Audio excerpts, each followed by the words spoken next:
unmute. Start. Hi, Robin. Hi. I'm not sure who's How in. are you?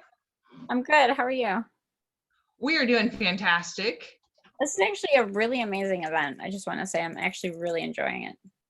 Well, that's fantastic. Always good to hear. Yeah, it's really quick. It's like I go to a lot of medical conferences with like Global Genes and, you know, with NORD, but they're not exactly like this. And I'm really liking, you know, how intensive the knowledge is. And with all of the examples of rare disease families that you guys are presenting, it's really awesome. It's a little bit different and I really like it.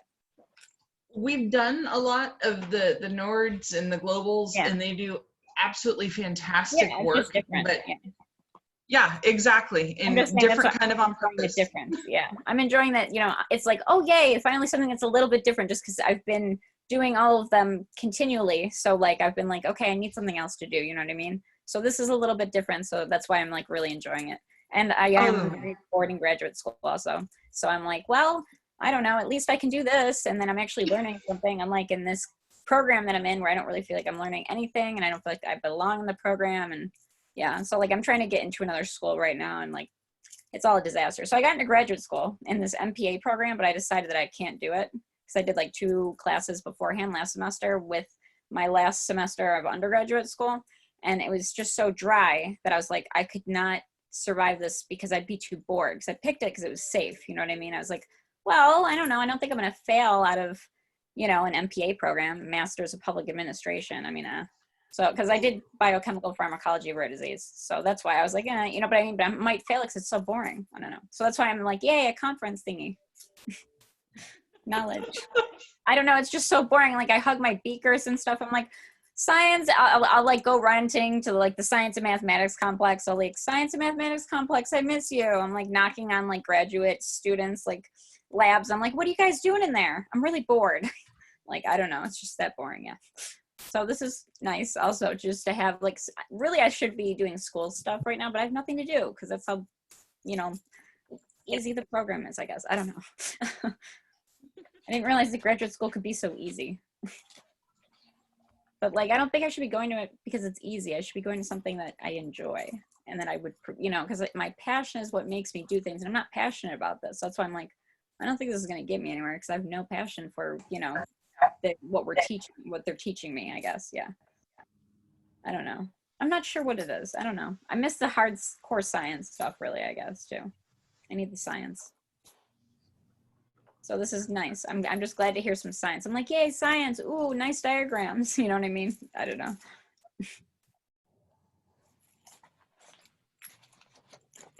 Also, I'm very grateful too because somebody else actually emailed me and let me know. They were like, "Hey, this event's going to be happening. You can probably still register. You know, try and register." And then I did, and I was like, "Oh, that's awesome!" Because I actually had no idea, and I'm just been really bored and was like, I really need something sciencey or exciting or I don't know, rare diseasey to do really because I try and memorize every single rare disease.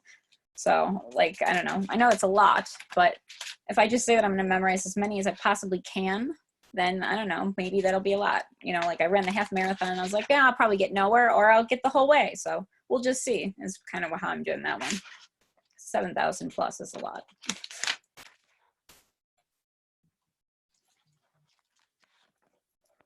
What I need to know.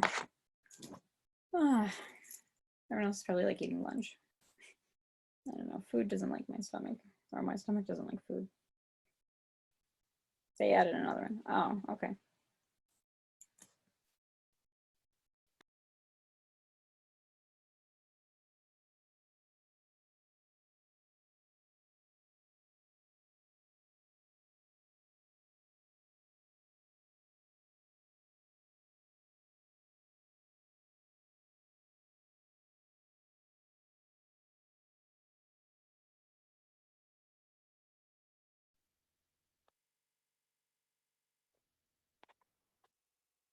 See, am I in here? I'm like confused. I think I'm on 2 screens.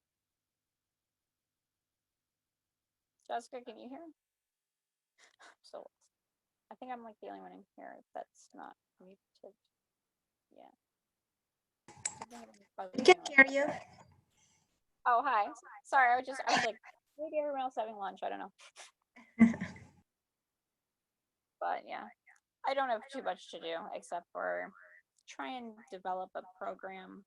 It's going to be called the Applied Philosophy in Medical Advocacy, which is what I'm trying.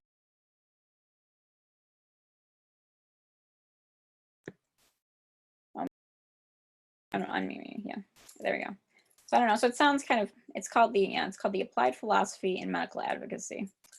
But it's kind of hard to come up with in a non-medical school what classes I'm going to take because I have to create it. And I'm like, we're not a medical school, guys. What am I going to do? Because apparently I can take classes at other colleges, but no one's telling me what other colleges I can or how to do it.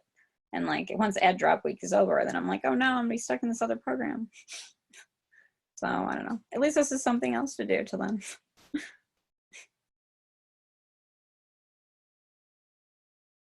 Oh, I got an answer. Okay.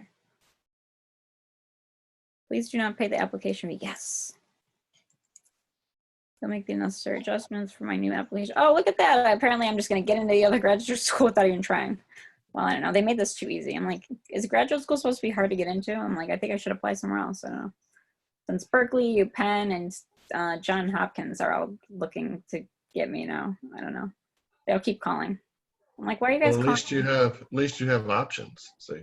Well, it's just weird. I never imagined that I would because I'm a patient, you know, like I'm a patient and I just got so sick of waiting that I was like, well, fine, I will look myself. And I just did so much learning that it became a degree, that it became a thesis, that it became, I talk over my doctors. SSDI denied me because I'm not a doctor. That was one of their reasons, literally. I'm like, I never said that I was a doctor, you know, so I don't know. If you guys thought I was a doctor, that's on you, not me. I don't know why we're saying what we already know, because I know that. If you guys didn't know that, why are you guys telling me? I don't know.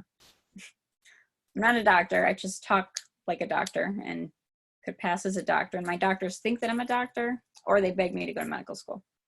So I'm going to go, but it's just kind of nerve-wracking. Veronica and Jessica, how have you enjoyed the conference so far? Oh, I'm loving this conference so much because it's a lot different than NORAD and the Global Genes ones, because this is more patients that have, you know, had to triumph through really hard things, sharing their stories. Like, oh, and it's more constant, you know, like there's more content, I guess. So I'm really enjoying it a lot because it's a little bit different, and I do love theirs, but I just like to have a little bit of difference. You know what I mean? So I'm very much so enjoying it. Thank you. Oh, you're welcome. You know, as Eden was saying, so many of the conferences you go in and you hear the, you know, the KOLs, the subject matter experts, and them talk a lot, and it's nice and refreshing to hear from a patient side once in a while. That's what I'm saying. Like, because like I go to so many of them that like I've heard David do his speech like 4 times or something, and I'm like, oh look, patients with other stories, just because I know his story and I love this story, but I need to hear some other ones now. You know what I mean? So yeah, so I'm very glad to hear other stories. I mean, I would like to participate at some point in the future, honestly, because I think that I would have a good stories to share, you know, as options. And I'm a patient that is going to medical school. So, I mean, I would absolutely love the opportunity if you might just consider it. I don't know, just throwing that out there.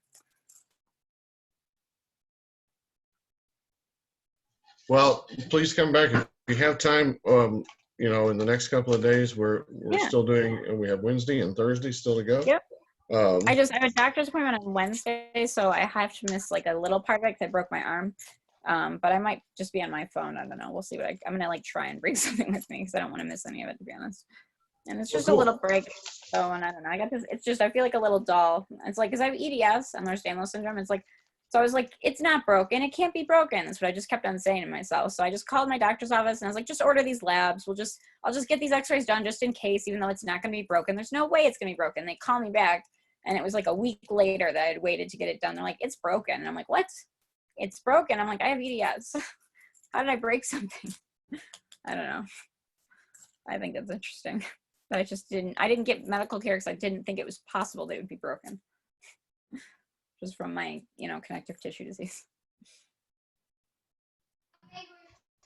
Hi, JJ. Oh, someone else joined us. Hi. Hello. How are you? I'm, you know, chronically speaking. Well, that's good. It's You're here. a mess. I'm Yeah. glad that you're here, and though you're on. Are you enjoying the conference so far? Oh my gosh, I'm loving it. This Isn't is it so great? cool. I'm new to advocacy and new to my diagnosis. Well, What's your relatively. diagnosis? If you don't mind me asking. Sorry, I'm a Um, patient that's advocate. okay. I was just. Now I have hypermobile type Oh, that's what I have, disorder. Ehlers-Danlos syndrome. Yeah. If you need somebody to fill you in on it, I've been living 17 years of it and advocating for myself, so I would not mind helping you. And I'm So officiated for the town of Cheektowaga, but that's you don't live in Cheektowaga, but I could still do it anyways. You know what I mean? So yeah, that's so cool. I just kind of guessed. I was like, well, out of all the diagnoses, I'm gonna guess it's gonna be hypermobility EDS because it's always what I hear. It's just not. It's not really that rare. It's really common. It's gonna be knocked out of this rare community very fast. I mean, I don't Yeah. necessarily have the mine's untyped or whatever is what it says because like they haven't done the panel and like I do some heart issues, so like they need to do the panel. If I could ever just No, talk them into doing the here's my panel, video. I can't get them to just do it. It's just very obnoxious. I'm like, guys, you got to do the panel, otherwise we don't know what type I have. Like that's the end Yeah. of the differential diagnosis is the panel. Just do the panel, and they still have not done the panel. And then so I No, called I'm the in the diagnosis same apparently for boat, type 2. What was but that? I'm in the same boat, but Oh I yeah. check it out like 8 out of 9 on the Baton scale. Oh yeah, mine's So 10 out of 9 because I can do like a reverse namaste when my arm isn't broken, which is a prayer in reverse, and it goes all the way up to the nape of my neck, and it's a new diagnostic criterion that's going to be added on body uride, I'm going to guess. It's just one yeah, that I've been reading about in articles because I always like to stay current on research with it. Make sure that my nobody's out there changing it into something that it's not, like the Marfan's Foundation or the Ehlers-Danlos Society. Sorry, not a big fan of them. yeah, Why? I've been experiencing a lot of trouble navigating the diagnoses because Okay, I can help you with that. I do I say EDS because Right. it's the umbrella, and honestly, Yeah. it's the one that everyone's heard of. Right. Well, if they've But heard of I it. have If like they've heard. so many Yeah. comorbidities, Oh and yes, that's the problem is that if you have EDS, you might as well just consider you have everything underneath the freaking sun because I ended up with a rare cancer too. I'm like, well, are we just completing the entire rainbow of doctors? Like, what else? I even have autoimmune diseases. I'm like, what is going on?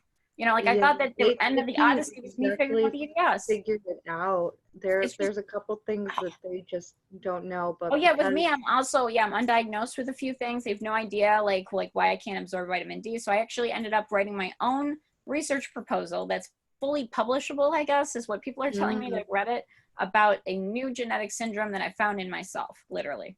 And wow. somehow I articulated it in a medical jargon, even though I've not been to medical school. So I'm like, I don't understand how I did this. I don't understand what's going on because I'm a patient. I never expected to graduate, let alone be going to graduate school, let alone consider going to medical school at UPenn. They're 9% acceptance rate, but like somebody that works there is rooting for me. That's probably a good sign, right? I don't know. Yeah, that's Like good. I'm really That's rooting for good. you. Like you've got way more going for yourself than I did. Just do it. And I'm like, it's 9% though. That's all I keep on thinking is 9%. But I don't know. 1 out of 10 people. So I'm like, let's just round that up. 10%, 9%. Well, I guess I'm part of that percent club too then. I don't know. I was like, I guess being part of this club makes me part of that club then. They want the weirdos that think outside the box because that is what they want. They want people that can solve the unsolvable, you know? So that's kind of what I've been doing. I've been writing things and I actually have my research proposal. I even have a fix for it already. I already proposed a fix for it. So I'm doing a research proposal with a proposed solution. So we're going to be seeing if my solution's correct, which is a very completed proposal-ish because I already tested it and on me it worked. So that means that I figured it out actually, which is crazy. Like, why would I be able to figure that out? Except for 17 years of thinking in my mind what's going on, and just constantly trying to figure it out. I've been constantly thinking about it for 17 years. So I guess that's the answer to how I came up with this research proposal. 17 years of thinking nonstop, even in my dreams, I swear. Yeah, I just won't give up. doing a lot of research and learning so much. I'm actually a retired circus performer. Oh, yeah. And Oh, I always tell people, I'm like, yeah, just think of the circus and all those bendy people. That would have been me. I don't know. no, I actually didn't perform a lot of the bendy stuff, Oh, okay. ironically. Well, yeah, because I mean, it's not really healthy, you know, but. What happened was that I had a spine injury after Oh, I no. retired to make circus apparatus. That's It really was a bad. very heavy duty metalworking job. Right. And then so then it comes out and then you have to deal with everything. But for me, I don't have a family I don't or either, honey. a I'm so home. sorry. I I'm have a currently home, homeless. thankfully now. I was homeless for a little while, but Was I'm really kicked sorry to hear out that. It breaks my heart. during I wish I could the fix it now. evictions. They actually knew I was chronically ill And and they evicted entered you my anyways? apartment without masks and gloves. What? And yeah, they kicked Kill me out. people? They found a way. No, but it's supposed to, there was supposed to be a hold on it while COVID was going on, I thought. So there's a loophole. If you get to the end of your lease, What? they can refuse to let you renew it. That's what I'm nervous about, is because they've asked me for a application for a place where I already live. And I'm like, I already live here. Why do you guys want an application? Because I'm on Section 8. They told me if I wanted to go I'm month to nervous. month, it would be double the rent. Double the rent. That's And ridiculous. I was already living on my own and on charity. Yeah, I'm on Section 8, and that's why I'm like, I'm on Section 8. I mean, I've got this great degree, but no job still. I don't know. It's hard to find during the COVID, I guess, but it's like, come on. I thought that this great degree might get me a good job because I've learned so much. My brain's going to explode. I don't know. I learned so much that I ended up writing a research proposal and articulated something into medicine that was never articulated before. That's how much I've learned. So I'm like, job, something, no one. I'm like, I know so many things. I'm also a computer technician, you know, like, I don't know, I'm web page designer. I could do a lot of things. I'm just like, I don't understand why I can't get any job. I'm like, pharmacy technician, I could probably do just fine. I've been a photo technician, and I've run departments before. I've been in leadership positions. I'm just like, why is no one hiring me except for the fact that I'm disabled? Because I actually say that I'm disabled because I like to just say it, and I don't want to be discriminated against. To look for outlets for advocacy. Where are you from? I'm in Buffalo, New York. It's just weird to look for advocacy when I am an advocate. You know what I mean? I don't know. No, I mean, like, are you looking to get involved more and like become a part of that I want to be sphere? part of the medical community. I want to do the applied philosophy in medical advocacy. I want to make that into a real medical program so that there's doctors of advocacy, so that they're watching the backs of their patients when like they're scrubbing in for surgery or something, Like and then they forget to scrub in. Good grasp of what you want. I do know what I want. I just have to create it, and it's hard to create something out of nothing. Well, you need a mentor, A committee. somebody to do this with. I know, and that's why I'm like, on all these conferences, I'm like, by the way, I'm doing this. Any scientific advisors that want to help me, please, because I really need one really bad. And like connected, because I'm sensing that you may be on the spectrum like I am. Oh, I know that I am. I'm on like the end of the spectrum, which is like totally fucked. I'm on that end of the spectrum. It's really hard to. Yes. And that's why it's like projects. Yeah. And in that case, your biggest task is literally finding the person, not starting. That's what it is. Yeah, I know. Yeah. And what's really sad is there was a person, but he passed away from a rare cancer in April, and I'm not crying for some odd reason, but normally I'm crying because I miss him so much, because he's the only person that's ever been proud of me in my entire life, because I have no family. And then I met him in my degree, and he was like a father figure, and he told me that I was like a park, and then he died, and like I knew him for 2 years, and he was gone, and I'm just like, hello, Marnie. I can't handle it, because I don't know, he sent me a message that was like, I wish that I had you here as my advocate, you know, I please always pursue this advocacy thing. I didn't know how important it was until just now, and it was his death letter to me. You know what I mean? I'm like, I didn't know at the time. I didn't know that's what he was saying. I didn't know that he was in the hospital. I didn't know that's what was happening. But I feel guilty that I was not there. You know, I was in DC during Rare Disease Week at the time. And I do feel very bad, honestly. I wish that I had been there. I feel like a bad friend, because he was my advisor and my friend. I don't know. Hi, Marnie. How are you? Hi, guys. Am I on mute or am I good? Oh, you're good. You're good. I can hear you. Oh, we figured it out. Welcome. Yeah. Hey, I'm sorry you've had so many issues. No, hold on, John. I'm on a call. No, that's okay. Sorry, my husband didn't know it was a Zoom, so he's like, "What? What?" Hey, no worries at all. No worries at all. Have you been enjoying the conference with what you've been able to see? Oh yeah, no. I everything that's been in the auditorium, I have been able to see, so that hasn't been. Oh, good. So, fantastic. And I can do private chats. So I've been doing things on the down low. Oh yeah, on the Okay. DL. Yeah, you can all the DL of us. The black and white Fantastic. pictures. So You need to be on the DL apparently. I I don't know. had a thought on your on the networking lounge chat. Um, that one chat automatically pops up directly. So there's a little X up in the right hand corner. Did you try clicking on it to Oh, yeah. close it? You mean the pop-up chat? Yeah, the pop up chat. No, what happened was I think it popped up as I was getting frustrated and closing Oh. everything down. It was So taking that's a while to load. Yeah. I think it would have worked if I had clicked OK and just jumped in. Yeah.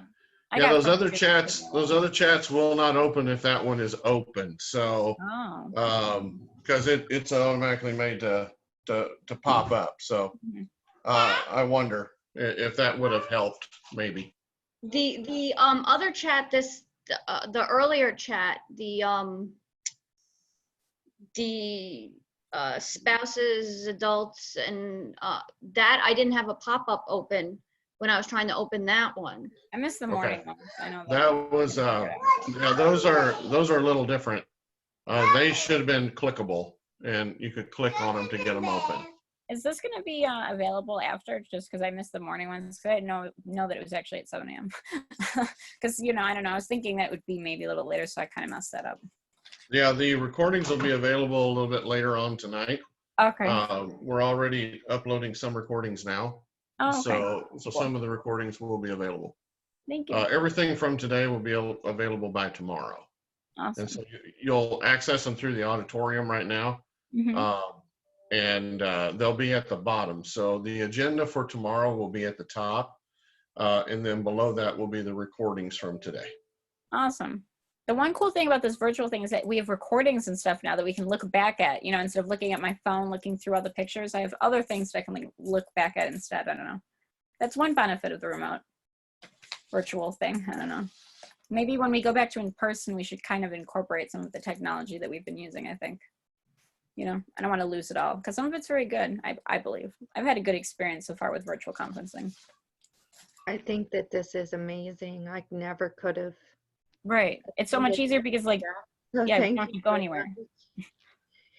much. And this is like the digital aspect of the conference, Yeah. like the event room I can was still see you. really Hi.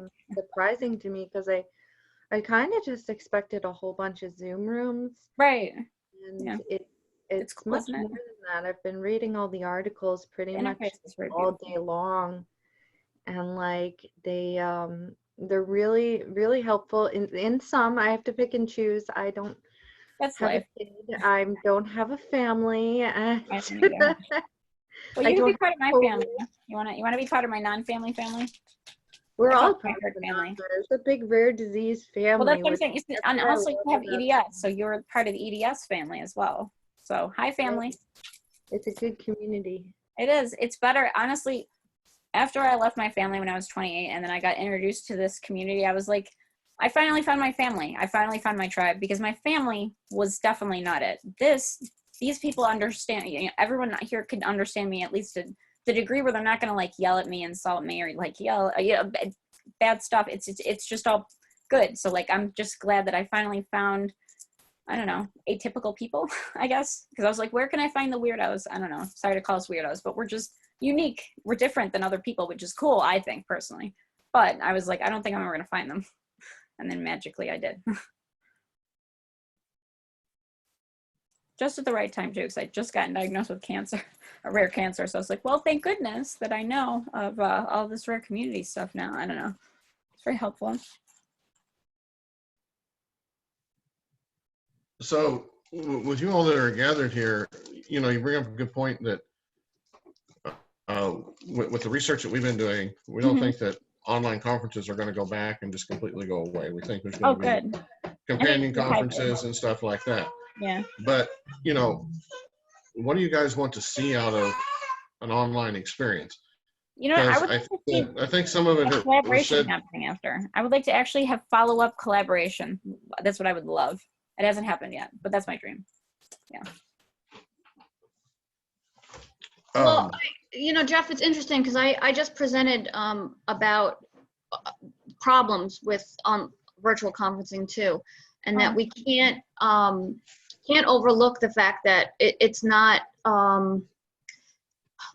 We have to recognize that for as much as there's a lot of benefits to it, and there Right. are, but industry and our partners really need to invest in it in workarounds too. Because for example, whereas industry, when they look at it, they might say, oh, virtual conferences are great because we can engage more on one-on-one. They're not being pulled in multiple directions, let's say, when they're able to isolate and go into a networking room, let's say, and they can talk to someone. You look at patients or heads of patient organizations, and when we go to conferences, we've set aside that time to kind of check out from our real world. Right. We have already taken care of childcare, let's say, if we have childcare or whatever our responsibilities are in quote the real world, to go to a conference. When we're at home and we're doing it virtually, phones are ringing, or if we have children or spouses that didn't know we were on a Zoom call. What's going on and or whatever it is. And mommy. Dial in. So it's how do we make sure that you're still the all people that are involved in this are getting the most out of. Everyone can still be fully involved, I guess, fully integrated. It's a really big question. I think that we need to make sure industry is still investing, that they're not going to take the money that they're saving and reinvest it somewhere. Better return on investment later. They're just going to think of later. Are they establishing, instead of the scholarship funds, maybe childcare funds? Right. Scholarships, so that while parents or they might be able to get a babysitter while if there's something going on. Nord actually has the very caregiver thing. So with that, you could actually decide to go to a conference because you're allowed to go wherever you want to and have someone else watch your child. So that's one thing that I just thought of. What if you don't go anywhere? What if you need someone to come to your home? Just they cover that too, actually, with the respite care. It's just something that I just finally after like 2 years got signed up through or something. I don't know. So I thought that I'd mention it. It was really hard to No, I just think it's something that all this has to be done about.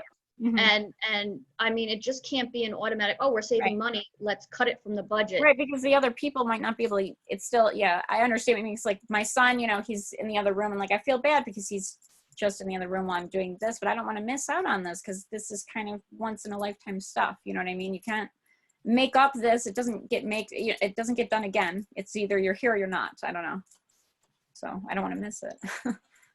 Well, I agree, and there's some things about physical conferences that just can't be replaced, and I think we all know. Oh yeah, like just being with everybody, it's just I miss everybody. I'm gonna give you all hugs virtually. But the reach that the reach that the virtual platforms can give to people who aren't able to travel, who maybe they're in another country. I mean, we talked to a lady from Pakistan that she was trying to find medical care for her daughter who had a rare condition and could not afford to travel anywhere outside the country, but was looking for help. Stuff like that. The virtual events are going to be with it. But I think that people are also, we're going to do another Zoom. Right. They're kind of Zoom numb. I may have not gone to a conference, don't tell Lauren, because I just was like, man, that other one was just like 2 weeks ago and I just don't want to do more Zoom calls. I just couldn't do it. I was so burnt out. So I just didn't do it and I feel so bad that I didn't do it. But yeah, it was because I was burnt out from all the Zoom calls. I was like, I'm sorry. I was just too tired. I don't know, burnt out. Yeah, I think they're studying it. I think they're calling it, what is it, screen fatigue? I think. Yeah, something like that. They're even calling it like Zoom fatigue or something. I've heard it at one point. I don't know. Not that that's a proper term, but yeah. They're noticing this in society. It's weird. You wouldn't think it would make you more tired. I guess it's maybe because we're using more of our brain. I don't know what it is, or maybe because we're more sedentary, so our bodies are just more tired. I don't really know. I'm not sure. Maybe I should be running or jogging watching this. I don't know. I feel like I'm not active enough, I'm just at the computer. So normally I'm walking around all over the place and I don't know, getting pictures and going all over the place. And now I'm just here. Well, part of the problem is that everything is two-dimensional. Yes. So you're looking at a flat screen, even though you're seeing a three-dimensional thing, you're still looking at a flat screen.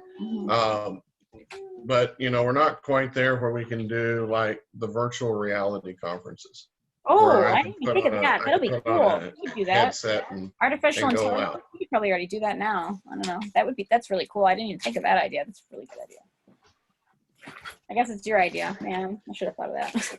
You know, as far as content, is there a particular, you know, we go out, we try to post content that we think is important and is good. But as far as content, what are some of the things that you guys would like to see that you haven't seen or that you are looking for? Well, there's something that I'm haven't actually seen? looking for. I would like to see someone with, I don't know, a disease that has not really been fully articulated in a medicine, maybe talk about it, because that's what the position that I'm in right now is. And like, I just don't know where to turn. I feel so isolated because like it's a rare set of syndromes, what I found in myself. And my doctors agree with me that it's a correct, or it's at least scientifically correct, the proposal that I've written. So like, I don't know, I need people, I need somebody to read it, basically. Somebody please read it. Anyone volunteer to please read it that's likes biology and genetics and pharmacology. I don't know. I need somebody to read the proposal so bad. I need help with my proposal. I need a scientific advisory board or something. I don't know. Nobody does that though. But you know, you're sitting at home. Is there something in your daily life though that Yeah. you're looking for as that patient or advocate caregiver? Well, As it may be, is there something there though that you're looking for out of these yeah. conferences? I mean, we've seen them. You know, different ones are designed to do different things. Right. Longevity designs our conference to give survivors hope Yes. and to give the testimonials. Mhm. But in some cases, it's just you know, it's a panel of discussions about Right. what's going on. Is that really helpful to you though? Yeah. You know, I guess in some cases it is, but you know, what would be the helpful thing for you? I'm not even sure at this point. I feel so like the way that I'm going to medical school because I found a syndrome in myself that is apparently correct, that I articulated in a medicine somehow magically. It's like somebody just popped it into my brain. And like, I even asked my psychiatrist, I'm like, do you think it's insane that I'm going to be going to you or applying to UPenn with this proposal? He's like, no, actually, I think it's a good idea. It's just going to be really hard. And I'm like, somebody tell me this is crazy because I feel like it's crazy. I'm a patient. Why am I going to medical school? I'm lost. I'm just sick of no one else finding the answers, really. But I just feel like it shouldn't come to this. It's a sign to the medical community. If we have patients that have gotten this far where I'm already a researcher, I've already been established with the SUNY Research Foundation. Like, I don't know, I may be proposing a new program. You know, I may be proposing a different, you know, syndrome that's never been articulated yet. I just kind of a hint, medical community, you guys might not be doing a very good job. I don't know. That's how I feel if I've gone this far. JJ, you got a question? Hi. Okay. So I have cognitive issues sometimes. Can you go back to the question again? You said? Well, so my question is, you know, we see these conferences taking place, and there's a lot of material, there's a lot of speakers, there's a lot of those things. Yeah. But what are you looking for in your daily routine? If you were coming to look at a conference for something that might help you, what is it that you're looking for? So I'm on my own and I'm battling a lot of conflicting things. And so when I go to these conferences, what I'm looking for is more information on how I can be independent, on how I can advocate for myself. I'm on security disability, but I fought by myself after getting out of an You did better abusive than me then. relationship Honestly, for 3 years to get it. And it's overwhelming. Yeah. I can tell you. I have things from autism to Autism is actually close to tension dysphonia. And like these are all really hard to deal with as an individual with without a support group. I don't have a mom and dad and brother and sister like everybody else does. I don't have a support system. And but I'm strong and I'm fighting the government, so I want all the tools. I want all the tools. That's what I want in these conventions, everything. Yeah. Yeah. And that's what I like about this. I also think that, like you were talking, guys, about Zoom fatigue, but then there are people like myself that this is the most amazing thing to ever happen to me. I've been indoors and quarantined for the last 3 years. I don't get out ever. Yeah. No one has. I don't ever get to see people because I'll die. So I dislocate everything. I can't even get a wheelchair right now. So this is amazing, and I can't thank the world enough for virtual conferences. I would hope that in the future, the virtual aspect would go alongside. I get nervous when I talk, sorry. You're fine. Take your time. No rush. I'd like to see that brain that this is available at the same time as physical, because I can't afford my medication or food or a house, let alone going to conventions. Sure. So, you know, what we are trying to do as an organization, as a company, is that we are trying to get organizations, and we've been successful with 2 or 3 now, that even when COVID dies down, if it dies down, whatever the case may be, where they have agreed that this next year they're going to use this as a companion event. So there will be booths, there will be speakers, there will be something available for you with these. So if I could give you a little bit of hope, I think that the light switches came on for a lot of people, and they've seen that, yeah, you know, there are people that can't get out. And this is one of the things that my wife, that Eden saw when she went. She said, I go to these conferences and I see the same faces at every conference. It's the same people. And where are the new people? Where are the people that we need to help? So, you know, JJ, you know, if I wish that we could give you the resources that you need, but I think that we can give you some contact, you know, chat, some things like that. So enjoy the conference, okay? Really enjoy it. I was just I just posted before this chat on Instagram. I dislocated all my fingers today putting my compression stockings on, but that's normal. And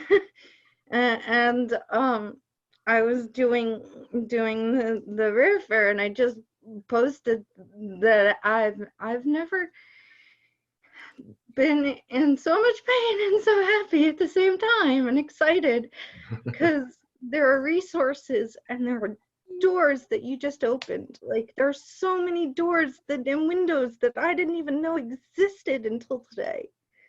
There's a council. There's a rare disease council in my state. So much help, honey. The woman who presented it, she's from my town. It's so cool. Good. Did you get her contact information? Oh, hell yeah. There you go. Look at that. You That's got it. awesome. Absolutely awesome. It is. I've already reached out to a couple of the announcers. They're really amazing. I'm actually really glad to meet you. I'm just glad that you're here. It's really nice to meet you. I love your hair too. It's really cute. And your glasses. Nice to meet you all. I have a little trouble with the overtalk, but thank you. I'm sorry. I have trouble with being quiet, honestly. I wish I could just still my mouth closed sometimes. You're okay. You're okay, girl. We've all got our own battles. My, I believe that we have a nonverbal here too, so Mhm. it's okay. Oh, she's awesome. Jessica's awesome. Yeah. Yeah. Feel like- This is pretty awesome. She's pretty awesome. And thank you, Robin and Marnie, for your support. Of course, always. You know, I always say that in Rare, we're a giant extended family. It's the best thing anyone can do, and it's one of the first things that I always give advice is to engage and connect. Network. That's what I was trying to do is network, you know, because eventually I'll find what I need, I'm hoping. If I network with enough people, we'll get there. Hope is the only thing that I, you know, am going off of right now. So I'm hoping. But I'm just very glad to get to meet you. I mean, because like, I don't know, I've met you before at the, you know, at, when was it? The summit in San Diego, right? Odyssey? Marnie? And then I don't think I've met you though. It's nice to meet you. I've met you many times. I know, but I think it's the first time. You always tell me that, oh, that's right. I never met you, but it's fine. I know. It's honestly, I'm really sorry. I got you confused for like a few days with somebody else because I was meeting so many people and I feel so guilty. And I'm really sorry, to be honest, but you just look like her. You do look very similar. And I messed it up somehow. And then I didn't have the book for you at the summit. I was like, I'm such a bad friend. No, don't worry about it. I'll introduce myself to you 1,000 times. Sorry. I know, and I feel so guilty.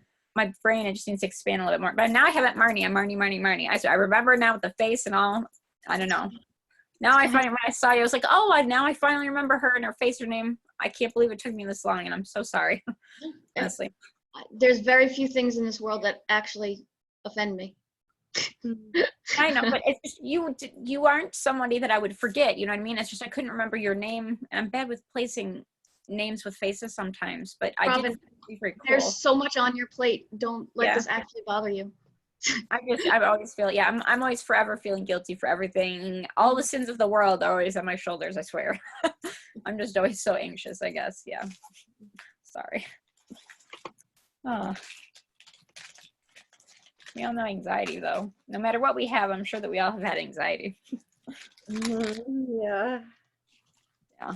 Especially with the EDS that we have, or I might have, or whatever, it's 50% more likely that you will have panic disorder, unfortunately. Just ridiculous. I was like, oh, yay. No, I don't know. It's like losing twice or something. Oh, apparently you met Robin, too.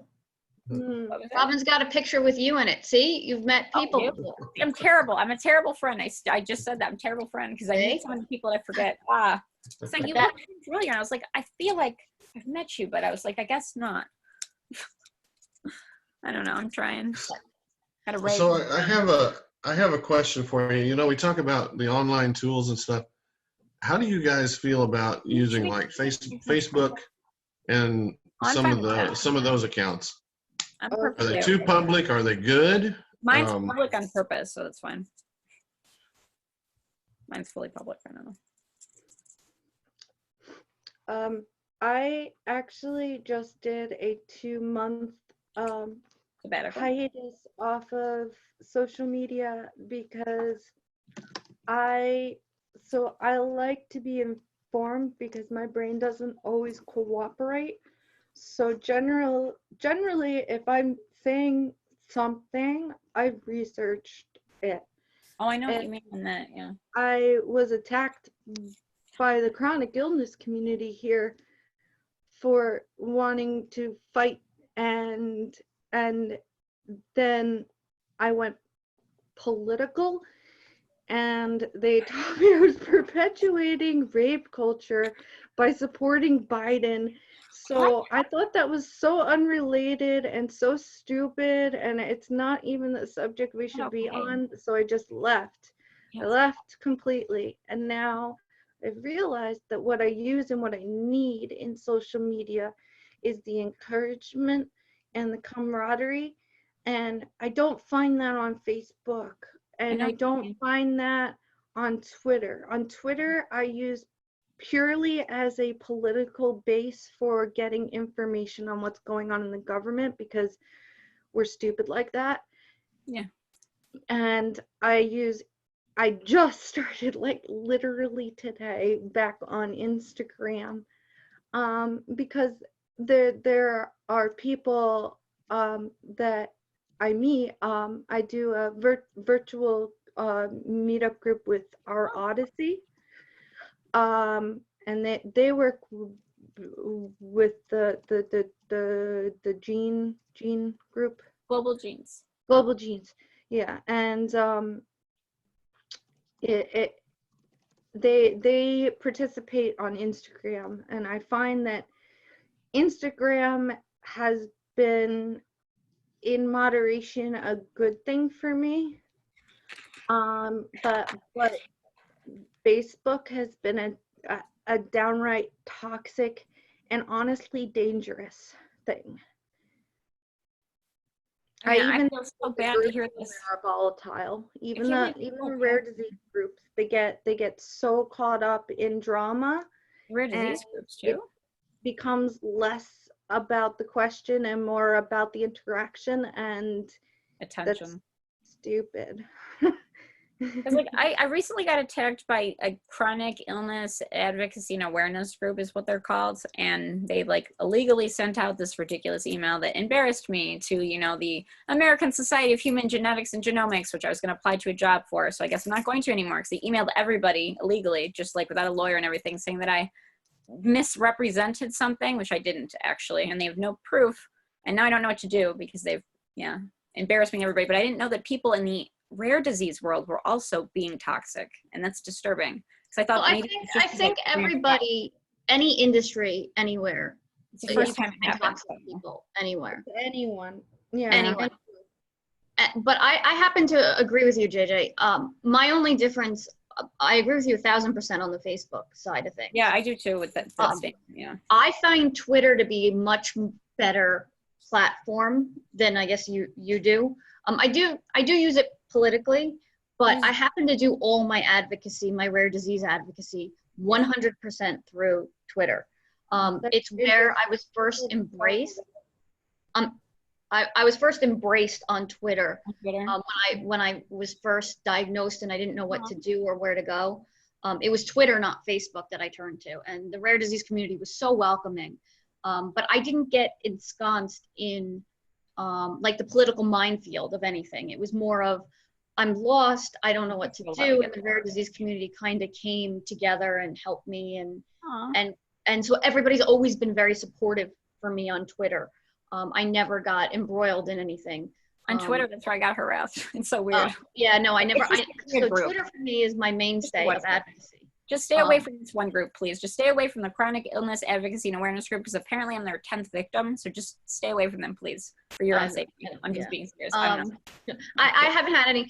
I haven't had any problems on Twitter. I mean, every once in a while you run into a person, but once you put anything out there, I've been attacked.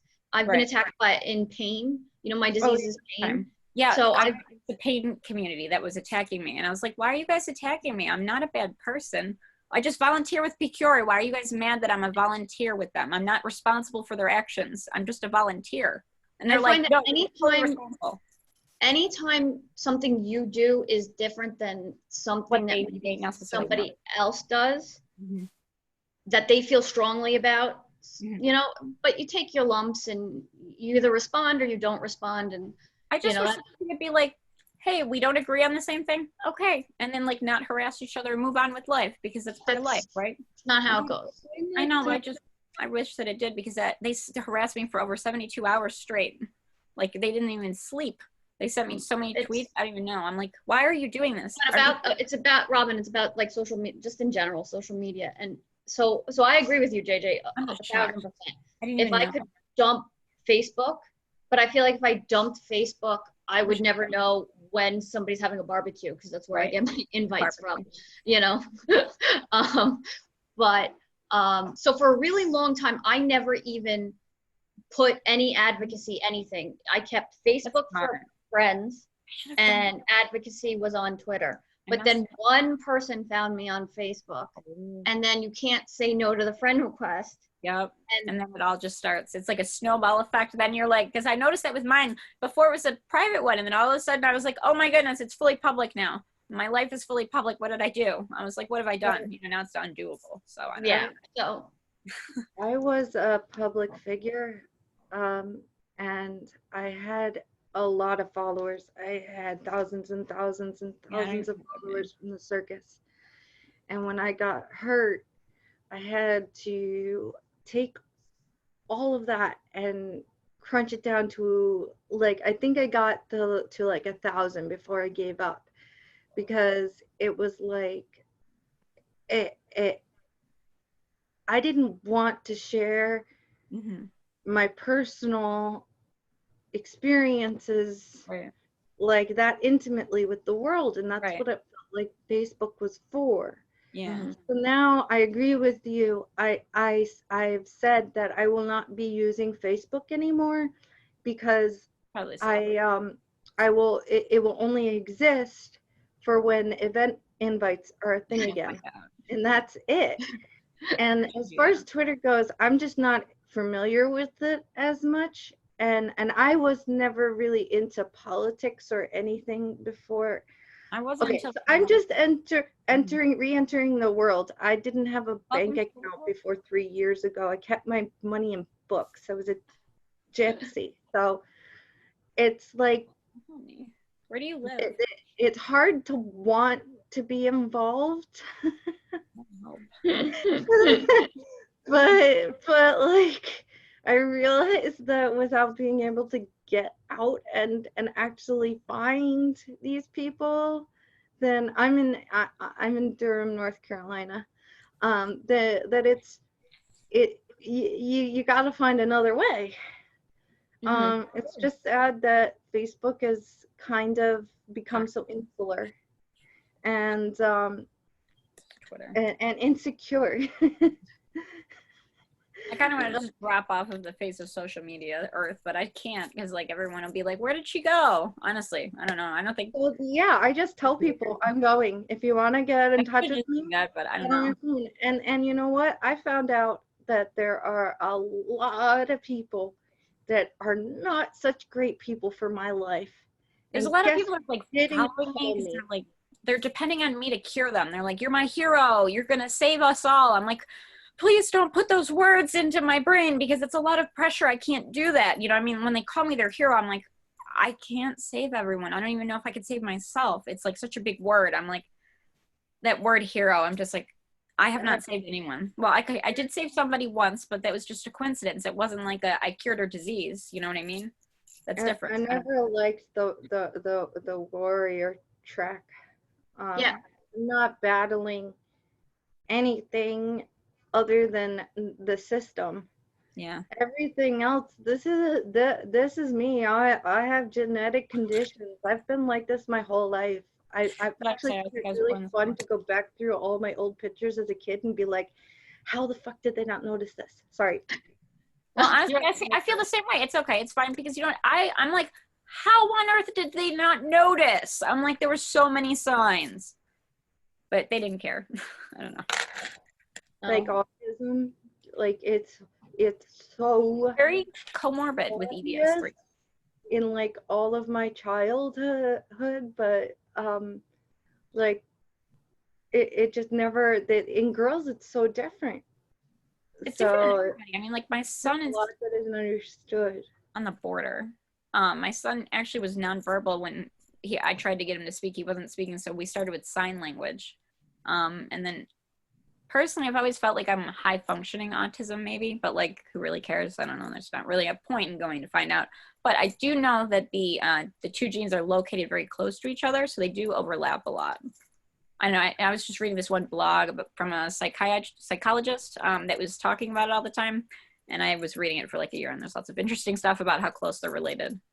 They found links between Ehlers and autism and a number of connective tissue disorders.